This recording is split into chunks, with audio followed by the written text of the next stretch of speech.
I have the brilliant Grainne Ridge from All About Results, and Grainne has a very, very extensive career in sales and finance in companies such as KPMG and Mars. And Grainne is here today to talk about how to turn your expertise, go from being an expert in your field to selling your expertise. So, and just to give some context, I heard this talk at an Athena meeting sort of last week, and just was so struck by how much synergy there is between what Grainne talks about in this talk and the things that I discuss and talk about in this group, that I asked Grainne to come along and share this talk in this group. So here we are. So over to you, Grainne.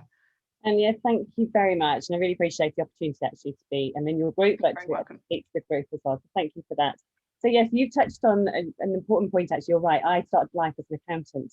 And that's quite important. So I think because for me, talking about moving from selling to being the expert to selling your expertise has been I had to do quite a lot of work on that myself. So I think I can understand for lots of business owners where our starting point is, we are the expert, there's this big sort of chasm that we have to get over to actually putting that out there. So and the sorts of things, so we have two challenges, don't we? And Tanya talks about this quite a lot. It's actually finding the right people who want to sell to. So you're absolutely in the right place when you're with Tanya, because she's going to help you find those right people. But then you move into the sales bit when we start talking about things like converting or qualifying, and then it starts to become quite salesy. And that's often the bit where people get a little bit sort of uncomfortable, because that's partly what does converting mean, or what does qualifying mean, and am I going to start to sound pushy? And I've heard actually over the last week the words pushy and hard sell so many times from people who are not hard selling, they're just selling. So why do we put a title hard selling? So I thought, so selling needs to be, when we're in business, selling is our business. It's not like something that we might have to do at some point if we get unlucky. It's something we have to do. It's fundamental. Absolutely, we need to find a way of it feeling good, and it's feeling natural, and it's feeling helpful. And that's where, that is sort of my mission actually, is to get to help people to see that, because it is your business. So one of the big sort of switch we need to find in our head is that you are not not purely selling yourself. You're just not. You are selling yourself plus a lot of other elements to this. You're selling yourself as a business. And so that's when I spoke to Tanya, and Tanya saw me talk about this the other day. We did a little exercise, which I'm going to get you to do today as well. And it requires very simply one piece of plain A4 paper turned sideways into a landscape, and a pen, and that's all you need. And then on that piece, I want you to do that now and get that piece of paper, and you've got to do an imaginary line halfway down the middle. And on the left-hand side of your paper, you have a big circle. And in the middle of that circle is a little stick person. And that's only because I can't draw anything other really than stick people. But in that stick person is you. You're the one that's selling. And over on your right-hand side, and I'm glad to see Tanya, you're doing this again. So I'm doing it again. Versions of this. And on the right-hand side, you have another big circle. And in your second big circle, another stick person, and that's your target customer, your target client. So coming back to our left-hand side, the bit where you are, is what you've got in there. You've got your personality, the bit that we suddenly panic and think that we're selling. But that's lovely. And you need to have plenty of room in your circles, and to put, or even around your circles. It can be in or around your circles. But the things that help you understand, or all of us understand, what it is we're actually selling. So I want you to write down, as I go through these things, to write down what it is that you're selling. So part of it is your personality. That's definitely in there. There's also your passions. What is it that you absolutely love doing? There are your priorities in life. Part of what makes it, why you're doing what you're doing is because you have priorities. You've got values. You've got the things that help you make your decisions. You've then got your expertise, and your expertise is made up of your skills, also your knowledge, but also your failures as well, actually. I mean, I've had plenty of times, and so not plenty, I've had quite a few, I've had lots of successes, but a few times when it's gone badly wrong, and those also are part of my expertise, because I've learned a lot from those. Such an important point. But it is, and actually, if we try to bury them, but then they're always there, and we're just pushing them away. And it's much better if we can sort of think. I mean, to share an example, I had, and it's one I might share the other day, I shared a little bit of the deal. I think I just shared the headline, but when I was first in sales in Mars, and I was looking after what was considered a safe bet, so it was the off license accounts, because confectionery is quite a small percentage of their business, about 5%, I think it was something like that. Anyway, this guy, I used to go to Sandbach once a month to see the owner of Bargain Booze, who had a whole chain of off licenses in the north of the country. And we just didn't hit it off, actually. We just didn't get on. He got on brilliantly with the previous account manager. We didn't get on that well. And to the point at which one meeting he said to me, "Are you married?" And I said, "Yes." And I knew it wasn't going to be good after this. And he said, "Who on earth would have married you?" It's shocking. It's so shocking. It's shocking. And I, as you can imagine, I cried the whole way down the M6. I just about got out of that meeting and cried the whole way down. I even now, when I hear Sandbach on the radio, on the travel news, it sort of sends shivers. But the thing about it was I was very new, and I was pushing for the terms that we had agreed. It was really important. I was thinking I was representing Mars. They were expecting me to deliver a certain amount of business for a certain amount of investment, and he wasn't really complying. So I was pushing really hard, and that wasn't, that was where it jarred.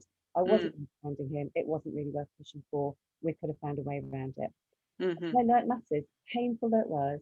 I learned from that, and the fact that I used that as an example of selling and what selling, what I could have done better, is as important as the times when it went really wrong.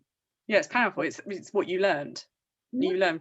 Everyone makes mistakes. You need to learn from. It's about learning from them. It's absolutely that, and the fact, and those ones where it's most painful probably is you feel it, because it's not just a sort of a, it's not just a thought or place in your head. It's actually the emotions that you felt. So you do learn much more powerful things. And I have a couple of others that I talk about at different times. That are my biggest, some of my biggest learnings came from those. So when we're thinking about other selling, think also about those times when it hasn't gone well, because and we know also from sort of a therapeutic point of view, talking about stuff that hasn't gone well really helps us. It's actually putting it out there gives it some perspective. You can make a bit of a laugh about it. If I just kept that to myself, I could have been crying every night, really. I mean, it's probably right, because I'm not married anymore, but it wasn't really to do with that. No. So yeah, so think when you're thinking of expertise, and another thing about expertise as well, which I think is, I hope was helpful. It certainly helped me. Again, from my Mars days, there was I had one of my first bosses, actually. It wasn't this one, but he was lovely. He was very old school, and he used to, and it was all about shiny shoes and turning up 10 minutes early and being very well prepared. And he used to talk all the time about his 25 years of experience. And there was another, when I went to sales training, the sales training manager at the time used to sort of have a bit of a laugh at this guy's expense. And he said, "Is it the same year 25 times, or is it actually 25 years experience?"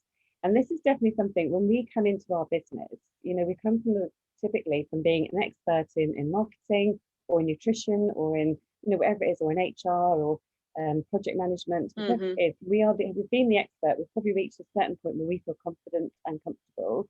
And then we move into being a business owner, and we suddenly don't feel so confident and so comfortable with selling that. And it's recognizing that, yes, you might have 6 months worth of business owner experience, but you have all of that other experience and years of it. And remembering in your circle that experience is massively important. So there's the knowledge and the skills and the failures and the successes that you've built up. What's got you to where you are today? Exactly, and making more. And I know you talk about this, Tanya. You definitely do. I know a lot in your groups, and that's absolutely the right thing to do. And something you also talk about as well that sits in that circle is about your story. What got you, what brought you to where you are. Mine as an accountant, and I think for a while I used to almost push that down a little bit, because I thought people won't take me seriously in sales if you think I was an accountant. Actually, that's not going to do me any favors.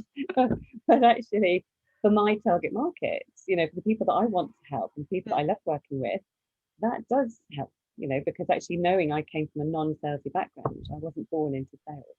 Actually. No. It also means you're well versed in the figures and the finances, and that chimes for a marketing strategist like me.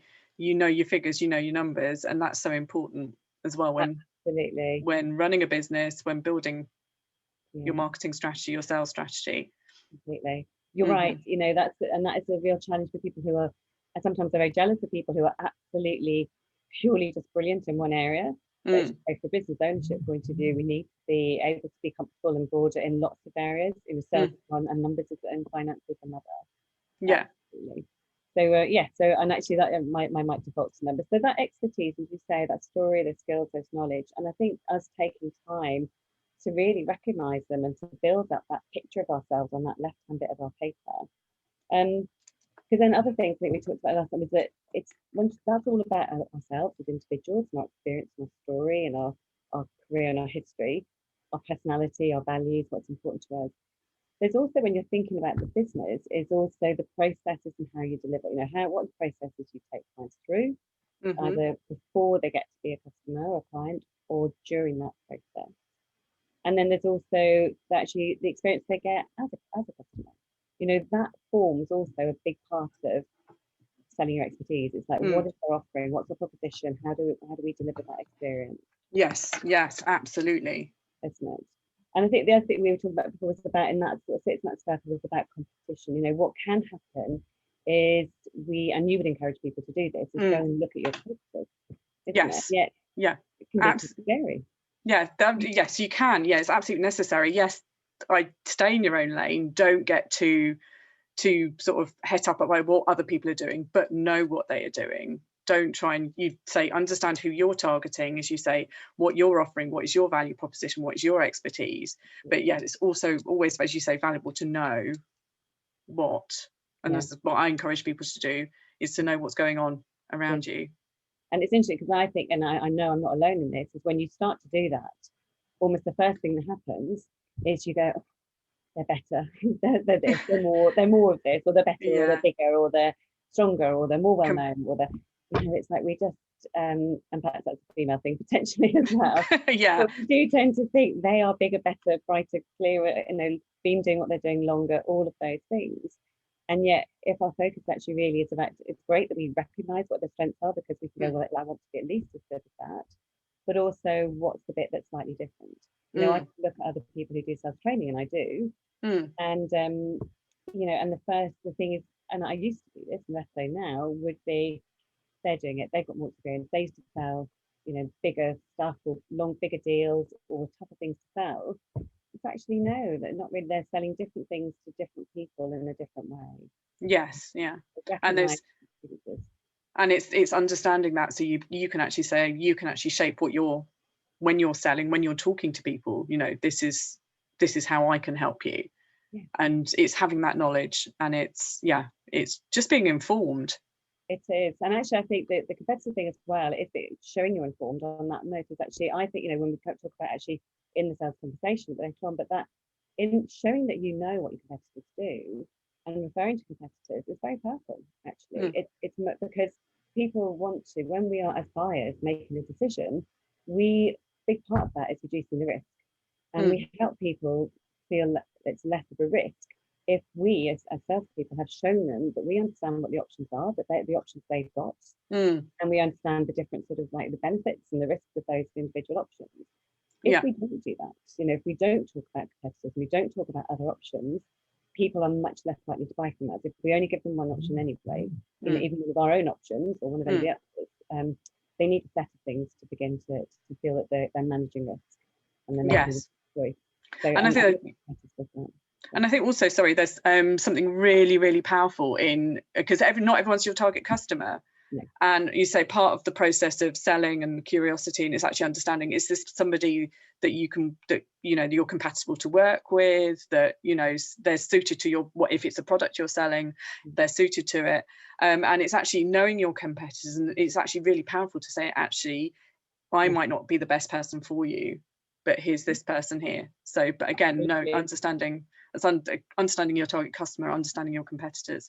Absolutely, it's absolutely that, because you're right. We talked about, we haven't probably got anything in our right hand circle at the moment, because there's all those, you know, everything's in the right. In the left now, we've got a lot of things. We've got all that knowledge, experience, understanding competitors, our point of difference, how we deliver what we deliver, you know, and actually, and the brand, what do we emit? What is it about us that people like when we put it all together? Actually, is a really big important part of that. And you know, to your point, Tanya, about what's sitting then on the right hand side, and that's who you help.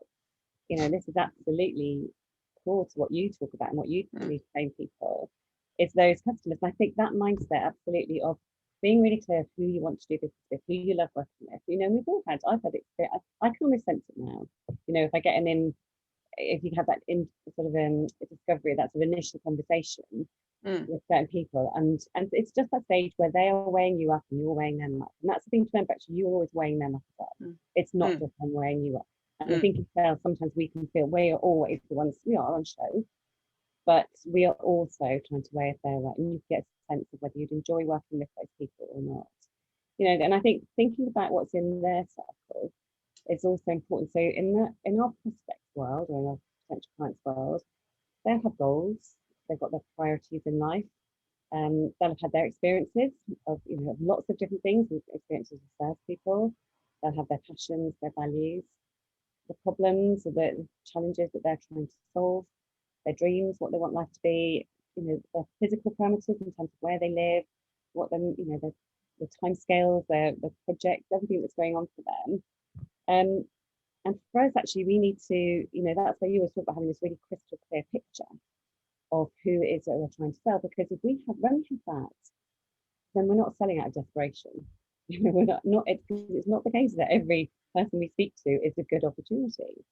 It's not. And I really hate the phrase if you say selling is a numbers game, because you know, I know to some degree there are certain, that is a model.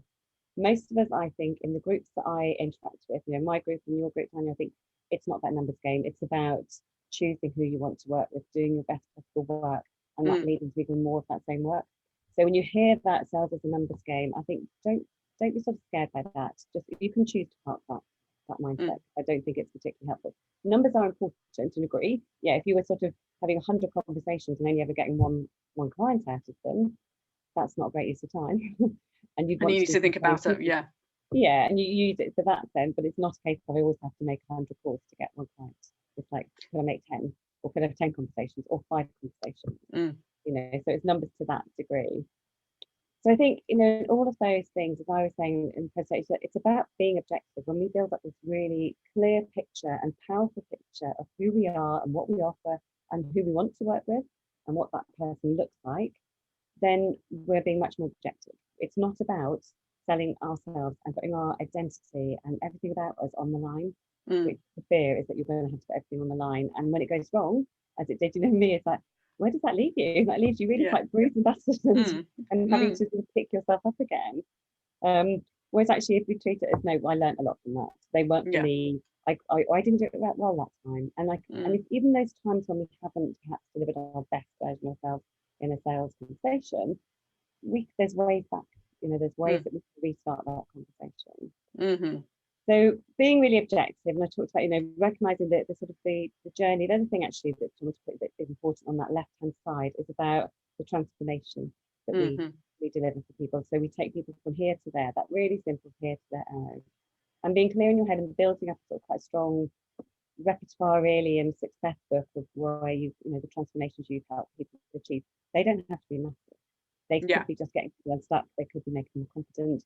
They could be just helping them think more clearly, helping them make a decision, whatever it is. It might not feel like a big transformation to you, but to them it could be monumental. So I think, you know, all of that, we've got our 2 circles, and then the thing is that it's understand how do they overlap. Yes, you know, that's bit in the middle. It's like, how do we then move those 2 sort of planets together, and to what degree do they? And I can sort of see this. It's not going to be a total eclipse. You know, we're very rarely that you're looking to get your world and their world completely eclipsed. It's going to be, there's going to be an overlap, and there's that. How do we then create that overlap? And people talk about, feel that they need to be telling people about what they do, and we do need to be able to educating and informing. But in order to see where that overlap is and where we're going to do our best to help them, we need to focus not on telling, but on understanding. And that's around, you know, the questions, the consultancy type of telling, you know, which actually a lot of us, most of us will be in to a degree. We'll have the opportunity to be consultative and to ask really smart, well-structured questions which are genuine. It's just being absolutely curious about that person's world, not circle. And finding out, you know, where they're, so it's finding that overlap first of all, with no agenda necessarily. Now, as I say, so you can have goals about what you want to achieve with this client or this prospect, but you sort of park those and be genuinely curious to find that overlap. And then you'll spot it because then you're properly listening. You will spot that whatever it is that they're struggling with, you can help them. Yeah. And even then, you don't have to zoom straight away. I would always advocate that you spend time when you spot that there's something that you can help them with, that you really build that and you explore it, and you ask more questions, and you really shape it until it becomes a really bright light that they can see through those, through your questions. They can see it, they can feel it, you can see it, to the point at which you can then go, do you know what? I can see that. It sounds to me like what you're really struggling with is, or it sounds to me that what you're looking for is. Would you be interested? I think I could help you. Would you be happy for me to share that? And you set it up. It's like setting it up so that people are already in that place where they're receptive. And we've all had experiences. I remember one of my very early experiences networking was a Chamber of Commerce in a Chamber of Commerce meeting at Porsche Garage. Probably everything I'm not interested in, actually, which is cars, Porsche, and a whole room full of men, actually, of like who were just talking to each other with their backs to me. It's not interested in the men, but they were just in their bubbles. And I was sort of in this little, I guess, the group that didn't really fit into the rest of the group, and there was about 5 women and one guy who was an accountant, and he sort of waited. We all were sharing what we did and how long we've been in business, and he waited and waited, and when he got the gap, he just straight went for it with, this is what I can do to her, and told us all about how we needed his services. And I sort of think, oh, bless him. It's like, we didn't have that overlap. There wasn't sort of a landing place really for that at that time. We wanted to know his story. We wanted to know who he was, what he was looking for. It's just not that. It's you needed to. It's about building that rapport and making that engaging with them. And going back to your point about you saying when the person you're talking to can see that light, and you're saying actually there's someone, there's something I have this that could potentially help you. Do you feel there's a change of energy? There's natural energy that comes. Absolutely, I absolutely agree. I think you can sense that. You can definitely, and I think that's the thing, Tanya. What happens is the bit where we feel we're being pushy is because there isn't that energy. Is that we're pushing against the door that's closed, or there just isn't that opening, there isn't that chink, there isn't that common ground at that stage. Yeah. And you're absolutely right, you will sense it. And that's a great clue and a really great observation, that when we're in that sort of conversation, you just keep building it until you get to the point where you're both going, yeah. And there's almost that balance. There's almost the point at which, like, we've established something really interesting in common here. And then the sales role is to go, it's what makes it, what a great way, and I talk about this quite a lot, is to make that transition is for you to summarize it. Play back what you see, play back what you hear, and then you've got that person, that's exactly how I feel, that's exactly what I'm looking for. And then you can move into well, look, we're here today, a bit about what I do. We'd be happy for me to tell you a bit more about it, because this could be a good option for you. And again, you've got options. Okay, and in playing back, do you play it back in their words, or can you play it back in your words? I would say, well, you don't do it parrot fashion, really. But there's definitely I think the more that you can, from an NLP, if those of you sort of talking about an NLP, reflecting back, if when we do it well, when we do use people's words and their phrases and their tone, and the pace of how they say things, that at a level they're not even conscious of, will completely land and resonate with them. People really feel understood. But it needs to be delivered in a way that doesn't sound like it. And I think the more tuned in, the more that you as a salesperson are naturally and in that world of curiosity, and you're picking up that, you'll find you will tend to use their words. Yes. That goes, you do. So you tend to say, it sounds to me like what you've said is, you might quote, you said earlier on, and you've done it today, you've done it today, where you've spoken about things that I have said. I've noticed it. Not even noticed I'm doing it. This is to people. So this is to people who are sitting there going, oh, I don't know NLP and all that sounds really. It can come natural. So you say it's sales confidence. It's natural, and that's the name of your group, isn't it? Sales confidence naturally. And I think if you're confident in what you're doing, and and in talking about, and you found that common ground, then I think it can come naturally. Because again, I hadn't even noticed I was doing that. So, but thank you. That's right. Yeah, you do it naturally because you're listening. You're genuinely listening. You're curious. You'll use the same words because that connects with people, and you do it in the same way. And Yeah, so and it's like people in relationships, you get, and people, it's the same sort of principle. And when people get on well as friends or in relationships, they tend to sort of, they speak at the same pace or whatever, they tend to sort of match and mirror each other quite a lot, very naturally. So there's a degree of that, and you're right, you'll sense it, you'll feel it, use their words. But something that's really helpful, again, as I've talked about quite a bit, is framing it. Is that so, which I can see that. So an example of a frame in that case might be, so you've got that feeling where there's that light, as we said, that where we've got sort of common ground and they're interested, and there might be a bit of pause, and a change in energy. And you might say, look, the frame is something around, like, I've listened today and I've heard a lot of stuff that I think I really could help you with. Would you be happy for me to share that? So you've created a safe and a frame and space for them, which you both step into, for them to then listen and hear what you're. So again, you're slightly detaching. It's like detachment and being objective that we talked about earlier on, as a sales, as a person, as an expert, where you're talking about the solution. You're talking about how you can help them. You create this frame in which you both step into and explore it. So it keeps it safe. It keeps objective and safe. And that's the thing, because actually in selling, one of the things that people, as buyers, will recognise is that we hate it when we talk about pushy salespeople, and it's when we feel we've lost control, when they have control, and they're determining, the next step in the route, and that's where we go, oh no, I don't want to go there, because I feel I'm being pushed, I'm not ready, no, I don't want this, and but I just feel I have to, because otherwise I'm not gonna get rid of them. Exactly. And and it's control, isn't it? I think it's a human, it's nothing, I don't think there's anything wrong with that. I think it's human nature. You want to be in control of a situation, and none of us like being out of control. So if you can actually give that some as the sales, if I've understood this correctly, as the person doing the selling, if you can hand over that control to the person in the buying seat, then I think that can be very powerful. It's exactly that. You're facilitating, and I often see it as like talking about facilitating the buying decision. You're being the facilitator here, which is not pushy.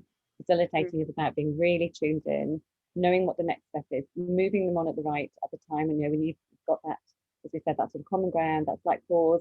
How do I then move that forward? So naming, crystallizing what the issue, the problem is, being able to create a frame which then says, let's step into this, let's explore it. This is how I think you could solve this problem, how you can make it better, and I could help you, and I would love to help you with that.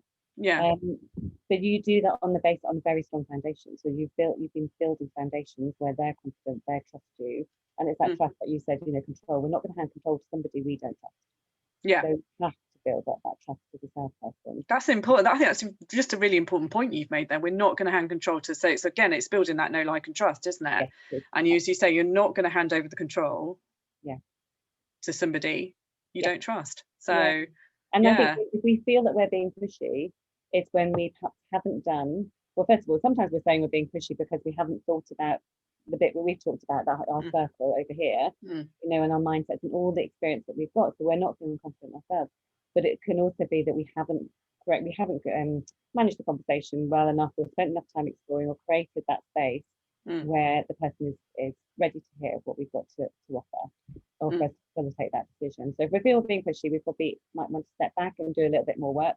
And even just sort of saying, we can say things like, I feel like, potentially I think there's an opportunity that I could help you here, but I don't understand, I don't yet know enough about what you're looking for or what's important to you. And that in itself can be really powerful, because again, it's saying, trust, we're trying to create more trust, but we're saying, I don't know enough at the moment, I think, to fully help you.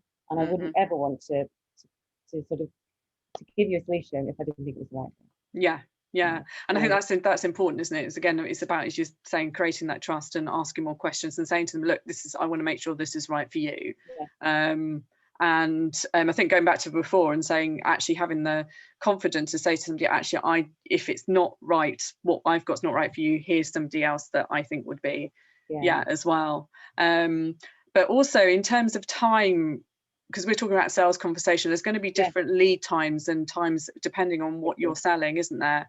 So how do you handle that if it's beyond one conversation? That's a really good point, isn't it? And I think there's a couple of aspects to that, actually. So first of all, there's our perception of whether that person, so what we can do is potentially sabotage our own sales success by assuming that other people are going to need a lot more time, because we take a lot of time. So there's like, sometimes if I feel that if my natural way to buy personally might be to do a lot of research and then to go away and think about it, and then to come back and have a conversation, then the danger is I also sort of impose that buying process on the people I'm talking to. So when we're in as a sales, in our sales role, again, it's something it's being really tuned into in that section, in that place where you are exploring and being curious and understanding people's timescales. It's genuinely listening to what do they need. Are they looking to make a decision soon? If they don't make the decision today and you don't help them to do that, are they then going to go away, think about it, find somebody else, and we lose all that momentum? So there's one thing which is around understanding what we do ourselves as buyers, and being careful that we don't superimpose or impose that, that process on other people and make the same assumptions. However, your point about sometimes, yes, it's that people do need to go away and think about it. So that can be stalling. It can be that people are, there's 11 stages for it, it's another thing, but there's about 11 stages of how we buy, 11 steps we all go through, no matter what we're buying. And some of it we will be very conscious and some of it won't be. But so people might just be doing at the research stage. You might have had a conversation where it's just about their research. They haven't thought about it much before. They're just gathering information. They're going to go away and think about it. That could be fine. We want to be sure that we have done as much as we possibly can to help them at that stage, and also we have a next step to follow up with them. So always try and create, what's it going to be? So let me come back, ask them how long do they need to think about it, what help would they need, what would be most useful to them, and when would be the best time for them to pick up. So we're aiming really to get back in touch with people within a couple of days. Often if it's beyond that, people are they're less likely by long ways to be buying from us. But it's always about creating that next step and try and create a next step that's within a couple of days of that first conversation. Okay, so it goes off with a peak. And I'm not saying it in a way to be in that very sort of that cold, I'm not going to lose that sale. Yeah. It's only if, because we genuinely have established that there's a real need and we could help them. It could actually be, however, that it's not strong enough, that what they've talked about, what they've shared, the problem, the wish, desire, whatever it is, isn't really that important for them at the moment. In which case we just keep nurturing and keep in touch. And we all know, we've all had business that comes back a year later or 18 months later, because it's the right time for them. Yeah. To know that we've done the best we possibly can at the time and followed up quite soon afterwards. Yeah, as you say. So so I think you've summarized that really, really well in terms of what to do. So thank you. Going back to our circles before we wrap up. So we've got the 2 circles, haven't we? Yes, and that's so when we start out, we start out, and the first one was about building up, wasn't it? Building up this much stronger objective view of ourselves as a business owner, as an expert at being more of a business owner, with all of the strengths and things that we have and all the stories and excitement that we can offer and we can offer. And then we've got the person over here. And it's around what brings the 2 together is that sales conversation. It's about creating, it's using the marketing that you would teach around trying to create the opportunity to have a sales conversation and to explore that. And I think that's where those 2 circles start to move together. And it might be that there is a very narrow overlap, or it could be that actually fairly quickly, with well-structured sales conversation, well-structured questions really and curiosity, we create quite a clear overlap. And it'll move around, we can separate again, we can come back together again. But I think we see ourselves as those sort of planets that can align. Yeah. It's a really helpful way of thinking about that's what's happening here. There's times when we're absolutely, and we'll all have times where we've been separate planets, and then we've come together because we might put some marketing out, create a conversation, we've come together, there's been a really close overlap for a long time, and we do as much as we can, and then we go off into our own world. But always try and connect that. It's like your solar system, just try and keep connections with your planets. Lots of people, because at different times. Touching on astrology here. I know. I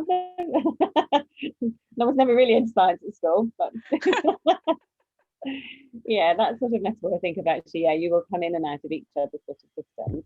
And the overlap is the sales conversation, creating opportunity to have a conversation is the most important part of creating that potential sale.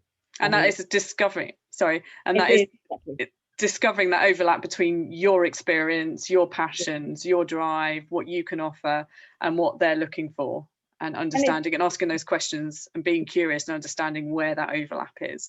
And it's always, I would always say, it's interesting that there's all sorts of statistics about how much time in a sales conversation, you know, and actually it's one of the things they measure. It's a company I was talking to fairly recently, who are huge. Actually, their business is finding leads, very highly qualified leads for other businesses. So they do that first bit of the sales process, and they have such a finely honed system of doing that. You know, and train. So I'm potentially going to train some of their salespeople to do that.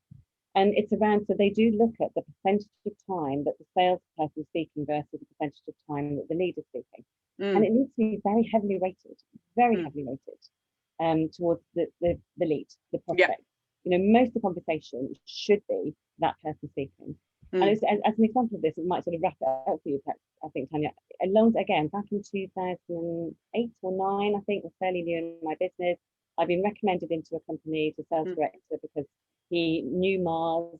Mars was very highly rated for its sales training, so I didn't really have to sell him that. You know, in my circle, I'd worked at Mars, I'd all this experience, and I was in sales and I trained salespeople. So my credentials in my circle were looking really good, and I didn't have to persuade him. So I turned up at the office. It was in London, and he was outside having a cigarette at the time. So it was a slightly awkward introduction where I said, meet him, he's having a bag. And we're like, you haven't met before, and there's other people around who were also having a fag at the time. And anyway, so we go up to the office, and he said, I'm really sorry, I have only got an hour, which actually, that's pretty good, you know, to get a whole hour. I wasn't expecting more, to be honest. And he spoke for about 55 minutes. There's 55 minutes of him. I managed to get a few questions in there as well. And at the end of that 55, knowing I only had 5 minutes left, and he said, how do you think you can help us? And so that was almost, to me, it was like perfect. You know, I could have asked loads of questions, and I didn't need to. I had one or two to qualify because I had all of this information, and I had to then put it. I had to summarize and go, okay, this is what I've understood. You've got this. This is your, you know, this is what you're looking for. Your main concerns.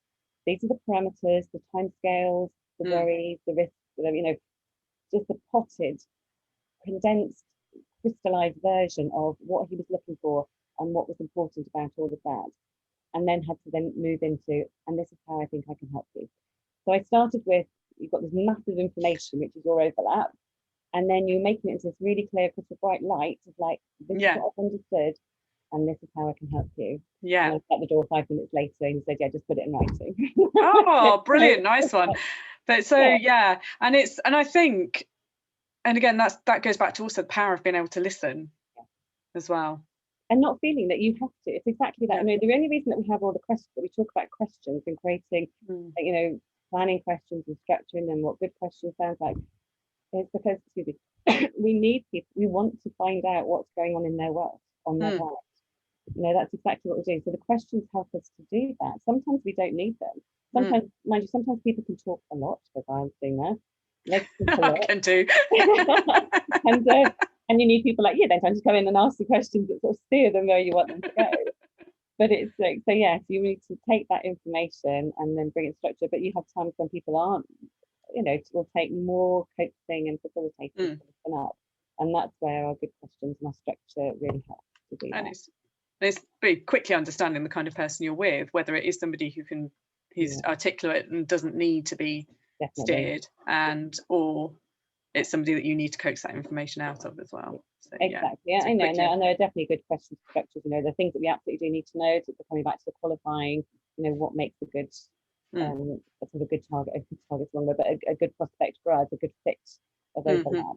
So there are definitely questions we want to prepare, and there's a good structure of questions that can make a huge difference to how you then are able to, how you build up the biggest, clearest, strongest picture of what they need, and the parameters, you know, the criteria, because there's also people will have, they want a solution. So for example, if I was buying a new vacuum cleaner, for simple thing, I will want, there'll be things about the vacuum cleaner I want to buy that will be different to perhaps the one that you want to buy.